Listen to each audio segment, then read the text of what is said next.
Hello नमस्कार, स्वागत है आप सबका आपके अपने उत्कर्ष यूट्यूब चैनल पर। यदि राजस्थान में शिक्षक बनने का सपना रखते हो, यदि आपके अंदर एक जोश है, एक जुनून है कि इस बार वर्ष 2026 या 27 के अंदर हमें थर्ड ग्रेड का शिक्षक बनना है, तो रीट तो क्लियर करनी होगी। जी हाँ, बेसिकली यदि हम बात करें, हमारे यहाँ पे थर्ड ग्रेड शिक्षक बनने के लिए एक पात्रता परीक्षा का आयोजन किया जाता है और वही जो पात्रता परीक्षा है उसी को कहा जाता है रीट। और इसी पात्रता परीक्षा के बाद में हमारे यहाँ पर बनते हैं थर्ड ग्रेड के शिक्षक या ग्रेड थर्ड के शिक्षक हमारे यहाँ पर बनते हैं। और ग्रेड थर्ड शिक्षक बनने का मतलब ये हुआ कि जो सपने, जो अरमान आपने सजाए थे अपने लिए या आपके परिवारजन ने जो आपसे सपने रखे थे कि हमारा बेटा या हमारी बेटी या हमारी बहू या हमारा दामाद वो आगे जाकर के थर्ड ग्रेड का शिक्षक बनेगा और समाज में हमारी सामाजिक जो प्रतिष्ठा है उसके अंदर वृद्धि करेगा, तो उसको पूरा करने का अब समय आ गया। क्योंकि थर्ड ग्रेड का शिक्षक बनना है तो भैया इस पात्रता परीक्षा को क्लियर करनी होगी। और इस पात्रता परीक्षा को कैसे क्लियर किया जा सकता है, कब तक यहां पर इस रीट का नोटिफिकेशन आ सकता है, कब तक एग्जाम हो सकती है और इसका पूरा रोड मैप क्या होगा, इसके अलावा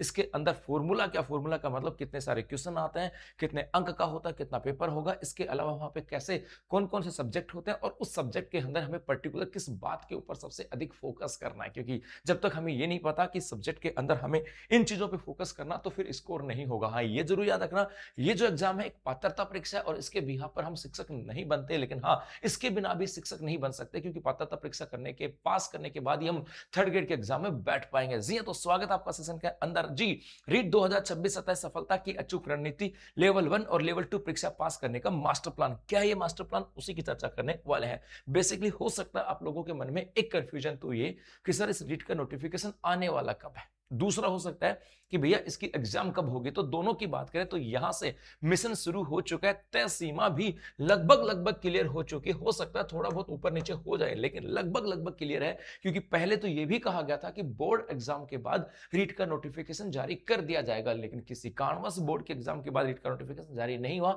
लेकिन ऐसा नहीं कि अब रीट का नोटिफिकेशन नहीं आएगा, ऐसी संभावनाएं आ रही हैं कि अगस्त माह की बात करें, यहां पर आवेदन प्रक्रिया लगभग लगभग प्रारंभ हो जाएगी। हो सकता है इस जून के एंड तक आते आते आपको रीट का नोटिफिकेशन देखने को मिल सकता है, या फिर अगस्त माह के फर्स्ट वीक के अंदर या सेकंड वीक के अंदर आपको रीट का नोटिफिकेशन देखने को मिल सकता है। ऐसी उम्मीदें हम लोग कर रहे हैं और तभी से आवेदन प्रक्रिया हो सकती है। ये एक संभावित है, ये टेंटेटिव है, ऐसा नहीं कि हो ही गया, ये संभावित है यहां से। और उसके बाद में अगस्त, उसके बाद आपके पास सितंबर, अक्टूबर, नवंबर ये समय रहने वाला है। क्योंकि ऐसी भी संभावना है कि इस नोटिफिकेशन के बाद में आपके दिसंबर और जनवरी तक एग्जाम करवा दी जाएगी। मैं ऐसा क्यों कह रहा हूं, बेसिकली वर्ष 2027 की बात करूं और उसके साथ साथ मैं 2028 की बात करूं। ये जो वर्ष है ये चुनावी वर्ष है, ये जो वर्ष है ये चुनावी वर्ष है। और जो भी सरकार सत्ता में होती है, चाहे वो कैसी भी किसी की भी हो, वो जाते जाते समय वैकेंसी तो निकाल के जाती है, ये तो पक्की बात है। और इसका मतलब है यदि 27 के अंदर, अब 2026 के अंदर यदि ऐसा हुआ कि 26 के अंदर आपके रीट का नोटिफिकेशन आ गया, तो 27 के अंदर, इस 27 में आपके रीट की एग्जाम होने वाली है। और उसके बाद में इस 27 में अपना एक आता है बजट, और उस बजट में आई थिंक होने वाली है आपकी घोषणा, और वो घोषणा होंगी आपके थर्ड ग्रेड शिक्षक। और उसके बाद में आएगा नया नोटिफिकेशन, और नया नोटिफिकेशन होने के बाद में यहां पर आपके यहां पर होगी आपकी एग्जाम भी, और यहां पर आएगा आपका रिजल्ट भी। ये भी पक्की बात है, यहां पर एग्जाम भी हो जाएगी और आपका रिजल्ट भी आ जाएगा। मतलब थर्ड ग्रेड का जो पूरी यहां पर जो थर्ड ग्रेड का नोटिफिकेशन और एग्जाम और रिजल्ट की बात करें, मतलब 27 और 28 ये दोनों वर्ष वो बच्चे जो थर्ड ग्रेड के एग्जाम की तैयारी कर रहे हैं उनके लिए बहुत शानदार होने वाले हैं, बड़ा क्रुशियल होने वाला है। तो इसी को लेकर के आपके माइंड में जो चीजें चल रही ना, उसी को लेकर के आपको तैयारी करनी कि हाँ ऐसा होगा। और ये पक्की बात है कि जब जब चुनावी वर्ष आया तब तब यहां पर ऐसी चीजें हुई हैं, चाहे आप पिछले सरकारों के रिकॉर्ड उठा के देख लो। जी, इसका मतलब अब आपके पास रीट की तैयारी के लिए जब 4 से 5 महीने मान सकते हैं, और 4 से 5 महीने हैं तो हर एक पल, हर एक दिन आपके लिए कीमती है। जी हाँ, परीक्षा के ब्लूप्रिंट की बात करें तो यहां पर आपका जो एग्जाम होगा उसके अंदर 150 क्वेश्चन आते हैं, 150 अंक का होता है पेपर, और इसके अलावा 150 मिनट भी मिलती हैं। इसका मतलब 2-2.5 घंटे होते हैं, और 2.5 घंटे का मतलब 150 मिनट, अर्थात एक पर्सन एक अंक 1 मिनट का है। अब ये इसका फॉर्मूला है और इसी के अकॉर्डिंग काम करना होगा। लेकिन सबसे खास बात यहां पर ये पात्रता परीक्षा है। पहली चीज ये पात्रता परीक्षा है, इसको लेकर के आप ये मत समझ लेना कि इससे लेकर के आपको सिलेक्शन हो जाएगा। ये पात्रता परीक्षा है और इस पात्रता परीक्षा के अंदर मूल्यांकन में ऋणात्मक अंकन नहीं किया जाएगा। अर्थात मैं ऐसे कहूं कि यहां पर आपके नेगेटिव मार्किंग नहीं है। इसका मतलब जहां जहां पर यह होता है कि इस पात्रता परीक्षा को पास करना होता है और ये पास के लिए एक स्कोर करना होता है और वो स्कोर होता है अपनी कैटेगरी के अनुसार। जैसे आप जनरल कैटेगरी में हो, ओबीसी में हो, एससी या एसटी, तो वहां पर पर्टिकुलर एक परसेंटेज है। जैसे 60% की बात करें कि भैया 60% मार्क्स आने चाहिए, जैसे हम ओबीसी की जनरल की बात करें, यहाँ पे 60% मार्क्स आने चाहिए। मतलब यदि वहां पर आपके 60% मार्क्स आ गए तो आप इसको पास कर लोगे। तो यहाँ पर ये भी नहीं है कि भाई 60% मार्क्स आ गए, मतलब 60% मार्क्स आ गए ना, 90 नंबर आ गए तो पास हो गया। ये भी नहीं है कि 90 आ गए पास हो गया तो सिलेक्शन हो जाएगा। ऐसा भी नहीं कि 150 में से 150 लेके आके आ जाओगे तो भी सिलेक्शन हो जाएगा। ये पात्रता है, लेकिन हाँ यहां पर इसको पास करना जरूरी है और इसके लिए सबसे बड़ा फॉर्मूला, ये ब्रह्मास्त्र की बात करें, कोई भी नेगेटिव मार्किंग नहीं है। इसका मतलब 100% हर प्रश्न पत्र हल करना अनिवार्य है। तो हो सकता है आप तैयारी कर रहे हो और उसके अंदर कुछ पर्सन ऐसे हो जो आपके हो और कुछ ऐसा लगे कि गुरुजी ये कुछ पर्सन तो हमारे तो समझ से बाहर हो गए, अब क्या करें। तो भैया सब करके आना, हो सकता है एक दो भी काम बन गया तो हम पास हो सकते हैं। और सबके सब करके आना है, परीक्षा में एक भी पर्सन खाली नहीं छोड़ना है, सब करके आना है। और अंत के 15 मिनट केवल बचे हुए गोलों को भरने के लिए सुरक्षित रखें। इसके अलावा कई बार ऐसी गलतियां भी करते हैं कि हम लोग टिक तो लगा लेते हैं, ये तो ठीक हो गया, और नहीं ठीक हुआ, बोलो इसमें ये हो जाएगा, सब कर रहे हैं और बाद में पता लगा तेरी टाइम ही नहीं मिला भाई इन पर्सनों को गोला करने के लिए। तो लास्ट के 15 मिनट जो ना वो गोला भरने के लिए याद रखना। अर्थात यहां पर आपको सुरक्षित प्रयास का मतलब है कि आपको जितने पर्सन आते हैं आपने उतने किए, ये आपका सुरक्षित प्रयास है। और 100 प्रयास का मतलब है आपको पूरे के पूरे क्वेश्चन करके आना है। ये आपका ये अधिकतम ये प्रयास होगा, इसके माध्यम से आप अपने इस एग्जाम को क्लियर कर सकते हो। जी, बेसिकली यहां पर यदि रण क्षेत्र की बात करें, रण क्षेत्र का मतलब है कि लेवल की बात करें कि भैया हम एग्जाम किसकी दे रहे हैं। यहां पे 2 लेवल होंगे, लेवल 1 के अंदर वो बच्चा जिन्होंने बीएसटीसी कर रखी है ना, वो ही इसके लिए एलिजिबल है। और लेवल 2 के अंदर वो बच्चा जिसने बीएड कर रखी है वो इसके लिए एलिजिबल है। अर्थात लेवल 2 के अंदर जो बच्चा पास होता है थर्ड ग्रेड में, वो 6 से 8 वालों को पढ़ाता है। और थर्ड ग्रेड में जो 1 से लेकर के 5 तक होते हैं पास होता है, वो 1 से लेकर के 5 तक पढ़ाता है। मतलब पहले से लेकर के 5 तक बच्चों को पढ़ाने के लिए लेवल 1 होता है और इसके लिए न्यूनतम जो एजुकेशन क्वालिफिकेशन चाहिए वो बीएसटी है। और लेवल 2 जो है वो 6 से लेकर के 8 तक होता है और बीएड होता है। इसका मतलब यदि आप बीएसटीसी हो तो आपका रण क्षेत्र ये होने वाला है, ये आपके यहां से चीजें होंगी पेपर में। और लेवल 2 से हो तो ये आपका रण क्षेत्र होने वाला है, जहां पर जैसे बाल विकास और शिक्षण विधियों की बात करें 30 अंक का, ये यहां भी होगा, यहां भी होगा।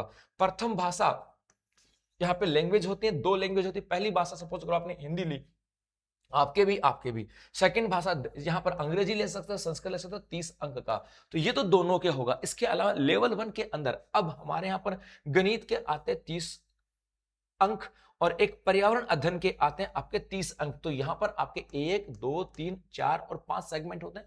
इधर लेवल 2 की बात करें, इधर 1 2 3। इसके अलावा यदि आप गणित और विज्ञान के, तो आपके वहां पे 60 अंक के क्वेश्चन आने वाले हैं, 60 अंक का मैटर आने वाला है। और यदि आप एसएसटी के तो यहां पर भी 60 अंक का आपका मैटर आने वाला है। मतलब लेवल 2 में हो तो आपके 1 2 3, यदि साइंस विज्ञान के तो ये हो जाएगा 4, यदि एसएसटी को तो ये और 3 आपके ये चीजें आपके यहां पर होने वाले। मतलब ये आपका सिलेबस है जो यहां पर से जहां से आपका पेपर आने वाला है। जी, अब यहां से आता है कि सर कॉमन फाउंडेशन 90 अंकों की ठोस तैयारी की बात करें। 90 अंकों का मतलब है कि कुछ बिंदु ऐसे हैं जहां से पर्सन 90 आने ही आने हैं। जैसे मैं यहां पर कहा कि भैया आपके यहां से जैसे 90 की बात करें, 30 अंक की बात करें, 30 क्वेश्चन की बात करें, बाल विकास को लेकर के आएंगे, 30 क्वेश्चन आपके भाषा को लेकर के आएंगे, फर्स्ट और सेकंड, कुल मिलाकर के 90 नंबर तो आपके यहीं से आने हैं। अब इनमें से तो क्या आएगा नहीं पता, इनमें से क्या होगा, लेकिन इनका तो पता ना, ये होगा यहां 30 90 अंक तो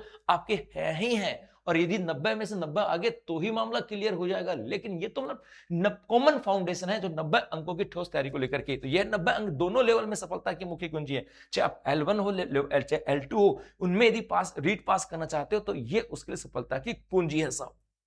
जी, उसके बाद में यदि L1 के अंदर गणित और पर्यावरण की बात करें तो तैयारी कैसे हो। गणित और पर्यावरण, गणित को लेकर के 30 नंबर और पर्यावरण को लेकर के 30 अंक की बात करते हैं, ये होता है। अब गुरुजी कैसे क्लियर करें, तो यदि आप गणित के 30 अंकों के ऊपर फोकस कर रहे हो तो आपको फोकस करना होगा बेसिक कॉन्सेप्ट के ऊपर। अंकगणित और शॉर्ट ट्रिक्स पे कक्षा 1 से 8 तक की किताबों का अभ्यास। जी हां, यदि आप गणित के अंदर रीट में स्कोर करना चाहते हो तो 1 से लेकर के 8वीं तक जो हमारी एनसीईआरटी की जो बुक्स हैं आपको उसका अभ्यास करना है, अंकगणित पे फोकस रखना और बेसिक चीजों पे फोकस रखना। बेसिकली यही से प्रश्न पूछे जाते हैं ज्यादातर। यदि पर्यावरण अध्ययन के अंदर 30 अंकों पे कैसे फोकस करें, तो राजस्थान का सामान्य ज्ञान हमें यहां से पढ़ना होगा, भूगोल और दैनिक विज्ञान की बात करें ये होगा। इसके अलावा आरबीसी और एनसीईआरटी किताबों का गहन अध्ययन, क्योंकि लास्ट जो जब भी एग्जाम लगे हैं वहां का फीडबैक ये कहता है कि इस एग्जाम के अंदर एनसीईआरटी की बुक से मैटर आता है। तो आपको चाहे यहां पर पर्यावरण अध्ययन की बात करें, चाहे मैं यहां पर मैथ की बात करूं, यहां पर आपको 1 से लेकर के 8 तक की एनसीईआरटी की बुक्स को पढ़ना है, अपने बेसिक कॉन्सेप्ट को क्लियर रखना है मैथ वगैरह में, और इधर आपको राजस्थान जीके का जो राजस्थान का सामान्य जो ज्ञान है वो उसके ऊपर आपको फोकस करना है। उसके बाद यहां से आता है लेवल 2 की बात करें, 60 अंक 90 अंक का तो आपका बेसिक होगा।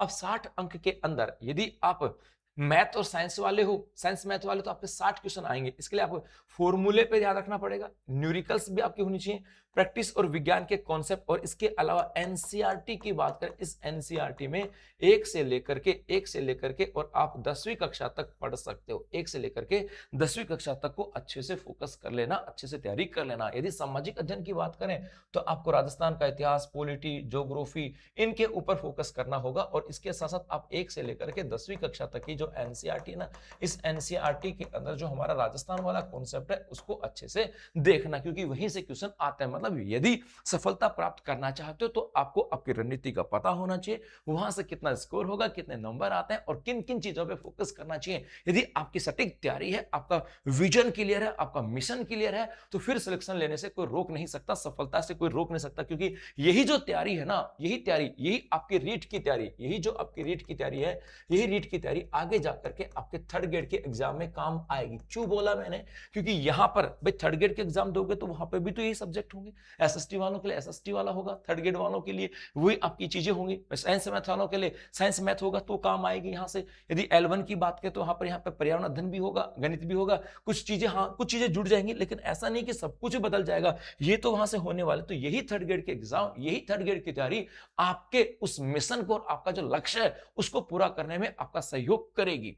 जी, अब यहां से आता है कि टाइम मैनेजमेंट, 150 मिनट का सही उपयोग कैसे करना है। जी, सीपीडी बाल विकास 25 मिनट तेजी से पढ़े। जी, फिर दोनों भाषाएं 45 मिनट में पढ़ पढ़ा के कर दें। फिर मुख्य विषय की बात करें, इसको यहाँ पे 60 मिनट का समय दें बस, और उसके बाद में लास्ट 20 मिनट की चेकिंग दें। मतलब कुल मिलाकर के आपने पेपर स्टार्ट हुआ, वहां से फटाफट से आपने 25 मिनट ध्यान दिया, 25 मिनट में आपने बाल विकास वाला मैटर पढ़ लिया। उसके बाद में आपके पास अगला 45 मिनट का समय जहां पर आपको दोनों लैंग्वेज करनी है। उसके बाद आपके आगे अगला 60 मिनट है जहां पर आपको सब्जेक्ट करना है, और लास्ट में अपने ओमार को अच्छे से देख लेना, अपने गोले काले सही किए कि नहीं किए ना, उसको अच्छे से गोले काले करना है, कुछ छूटा तो नहीं है कि वो सब चीजें आपको यहां से करना है साहब। जी, चलो ये तो बात यहां से होगी। इसके अलावा मास्टर टाइमलाइन, अगस्त से दिसंबर तक का रोड मैप, कि अगस्त से लेकर के दिसंबर तक कैसे काम करें। यदि आपका नोटिफिकेशन आता है अगस्त के अंदर, तो अगस्त सितंबर की बात करें, पूर्ण सिलेबस कवर करें। जी, एनसीईआरटी और आरबीएससी का पहली चीज तो ये, पहला स्टेप आपका ये क्लियर होना चाहिए, क्योंकि यही आपके आगे जाकर के थर्ड ग्रेड के एग्जाम आएगी। कि जब भी थर्ड ग्रेड के एग्जाम आएगी तब भी मैं वहां से आपको बोलूंगा कि यदि थर्ड ग्रेड के एग्जाम में सफलता पाना चाहते हो तो एनसीईआरटी आरबीएससी को अच्छे से क्लियर कर लो, क्योंकि एग्जाम में प्रश्न वहीं से आता है। तो आपको यहीं से सिलेबस को कवर कर लेना है। उसके बाद में एक बार आपने सिलेबस कवर किया तो अक्टूबर में उसके शॉर्ट नोट्स बना लें और रिवीजन कर लें। पहले सिलेबस करना है, उसके बाद में जितना पढ़ा था ना उनको एक बार रिवाइज करके जो चीजें उसका शॉर्ट नोट, ताकि उनको फटाफट से पढ़ सके। पहले आपने नोट्स बनाए 50 पेज में, उनको कोशिश करो कि छोटी छोटी बातें वो जो बातें जो इंपॉर्टेंट है या कुछ बातें जो आपको याद रहती है वो लिखने की जरूरत नहीं है, उनको 10 पेज में लेकर के आओ, ताकि 10 पेज को फटाफट से पढ़ा जा सके। तो शॉर्ट नोट्स जो हैं वो एक तो आप लिखोगे तो आपकी प्रैक्टिस होगी, आपको चीजें याद होंगी, और दूसरा वो उनको रिवाइज करने में बड़ी आसानी होती है। उसके बाद में नवंबर की बात करें, नवंबर में आते आते आपको मॉक टेस्ट देना है। मॉक टेस्ट से आपको यह क्लियर हो जाएगा कि जो आपके 5 या 4 सब्जेक्ट हैं, लेवल 1 में 5 हो जाएंगे, लेवल 2 में 4 हो जाएंगे, तो किस सब्जेक्ट में आप कितना स्कोर कर रहे हो। जैसे आप बाल विकास वाले में आपके तो नंबर 30 में से 30 आ रहे हैं। भाषा की बात करें, हिंदी में पूरे आ रहे हैं, है ना, संस्कृत की बात करें यहाँ नहीं आ रहे और आगे साइंस मैथ और पर्यावरण वाले में आ रहे हैं, तो आपको पता लग गया कि कहाँ स्कोर नहीं हो रहा, तो उसके ऊपर कार्य करके वहां पे जो कमियां है उनको पूरा किया जा सकता है। तो नवंबर में आपको मॉक टेस्ट देना है और दिसंबर में आते आपको फुल लेंथ टेस्ट देना है, और ये फुल लेंथ टेस्ट जो है ये आपकी प्रैक्टिस करवाएगी, ये प्रैक्टिस आपकी ओएमआर सीट भरने की करवाएगी, ये प्रैक्टिस आपको जो पढ़ा था उसको एग्जैक्ट। कई बार क्या होता है कि हम लोग जब पढ़ रहे होते हैं ना, हमें ऐसा लगता है कि सब कुछ आता है, सब कुछ आता है, बस इस बार सिलेक्शन ले लेंगे, लेकिन जब वहां बैठते हैं ना तो यार कौन सा गोला काला करूं, इसका सही जवाब क्या होगा, तो उस आता है उसको प्रैक्टिकली अप्लाई करने का जो कॉन्फिडेंस है वो आपके full length test OMR test से आएगा। तो आपको वो टेस्ट तो देने ही देने हैं, आप किसी भी एग्जाम में बैठो कहीं से भी दो, लेकिन वो तो आपको देने ही देने हैं। मतलब ये आपका एक पूरा रोड मैप होना चाहिए इस थर्ड ग्रेड की एग्जाम को लेकर के जी। और इस रोड मैप के अंदर उत्कर्ष आप लोगों के लिए क्या कर सकता है बेहतर, जी हाँ, तो उत्कर्ष जोधपुर और जयपुर सेंटर पे नए ऑफलाइन बैचेज प्रारंभ करने जा रहा है, जो कि आपके 22 जून से प्रारंभ होंगे दोपहर 2 बजे से रीट को लेकर के। जोधपुर के अंदर लेवल 1 और लेवल 2 का बैच है, जो लेवल 1 की फीस है 14,000, लेवल 2 की फीस है 16,000। जयपुर के अंदर भी लेवल 1 की फीस है 15,000 और लेवल 2 की फीस है 17,000। तो यदि आपका सपना इस बार शिक्षक बनना, आपका सपना रीट क्लियर करके अपने जो घर वालों की जो आपके प्रति उम्मीदें हैं उनको पूरा करना, तो हमारे जोधपुर और जयपुर सेंटर के ऊपर बैचेस प्रारंभ हो गए। तो स्वागत है आपका हमारी इस उत्कर्ष क्लासेस में, जहां पर हम और आप मिल करके अपने सपनों को पूरा करने के लिए मेहनत करने वाले हैं। धन्यवाद।